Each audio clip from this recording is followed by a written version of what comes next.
Attrition rate ये हमको बताता है किसी कंपनी के कितने एम्प्लॉयज़ उस कंपनी को किस रेट से छोड़ के जा रहे हैं, यानी कि जितने एम्प्लॉयज़ उस कंपनी को छोड़ रहे हैं डिवाइडेड बाय उस कंपनी के टोटल एम्प्लॉयज़ इनटू 100।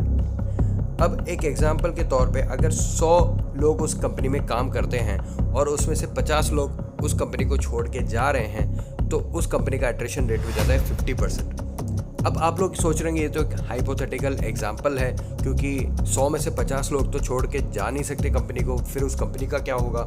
लेकिन अगर मैं आपको ये बता दूं कि ये एक एग्जांपल नहीं है दोस्तों, ये सच्चाई है, तो कुछ प्राइवेट बैंक्स की ही बात कर लेते हैं। IndusInd bank 50%, Kotak bank 46%, axis bank 35%, ICICI bank 30.9%, HDFC bank 34%। और ये सब कुछ चुनिंदा बैंक्स ही हैं। इसके अलावा बहुत सारे ऐसे प्राइवेट बैंक्स हैं जहाँ से एम्प्लॉयज़ जान छोड़ के जा रहे हैं, कहीं पे भी जाने के लिए तैयार हैं, बेरोज़गार होने के लिए तैयार हैं, लेकिन उस कंपनी में रहना पसंद नहीं कर रहे।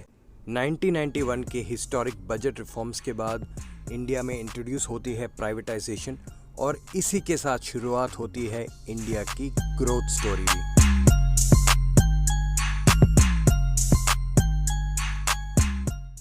इंडिया की इकोनॉमी काफ़ी तेज़ी से चेंज होना चालू हो गई थी। फॉरेन इन्वेस्टमेंट्स आ रहे थे इंडिया में, लोगों को नई नौकरियां लग रही थी, और इन सब के चलते इंडिया की जो ग्रोथ थी वो भी बहुत तेज़ी से बढ़ रही थी।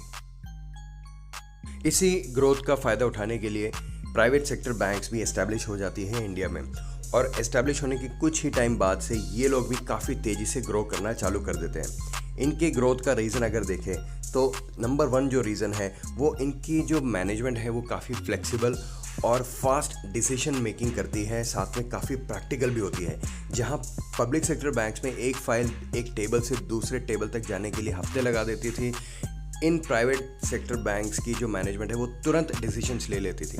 और इसी के साथ में इनकी जो मैनेजमेंट थी वो काफ़ी कस्टमर ओरिएंटेड थी, तो कस्टमर के नीड्स के हिसाब से अपने सर्विसेज को ट्विक करने के लिए रेडी थी, उनको ऑफ़र करती थी। एक और जो बहुत बड़ा रीज़न था, उस टाइम के जो पब्लिक सेक्टर बैंक्स थे वो ज़्यादातर बड़े बड़े लोन्स देना पसंद करते थे, जैसे कि इंडस्ट्रियल लोन्स। तो एक ही आदमी को बहुत ही बड़ा लोन दे देते थे। लेकिन जो प्राइवेट सेक्टर बैंक्स थी वो थोड़ा हट के खेलना चालू किए, और उन्होंने सोचा कि बहुत बड़ा एक आदमी को लोन देने से बेहतर है कि कई सारे लोगों को छोटे छोटे लोन्स दे देते हैं, तो उसमें अगर कुछ फेल भी हो जाते हैं तो भी जो बाकी लोन्स हैं वो बचे रहेंगे और उनमें से इनकम आती रहेगी।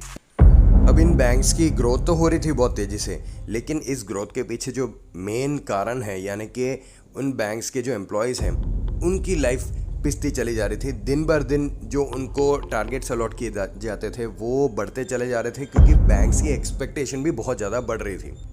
अब टारगेट्स और एक्सपेक्टेशंस की तो सब बात करते हैं, लेकिन इसके अगेंस्ट में जो बेनिफिट्स मिलने चाहिए एम्प्लॉयज़ को, जैसे कि सैलरी हाइक या इमरजेंसी छुट्टियाँ, इन सब के बारे में कोई बात नहीं करता।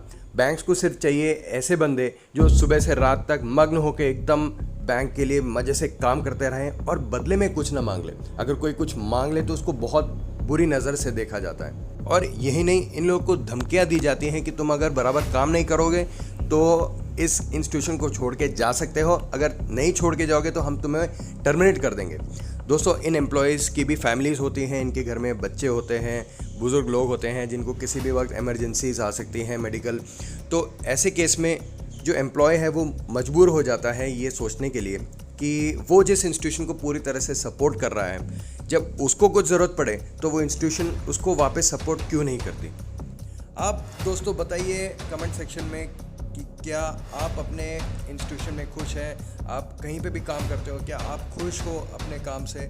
अगर हाँ तो येस लिख के कमेंट कीजिए, अगर नहीं है तो नो लिख के कमेंट कीजिए। दोस्तों, अगले वीडियो पे मिलने तक बाय बाय।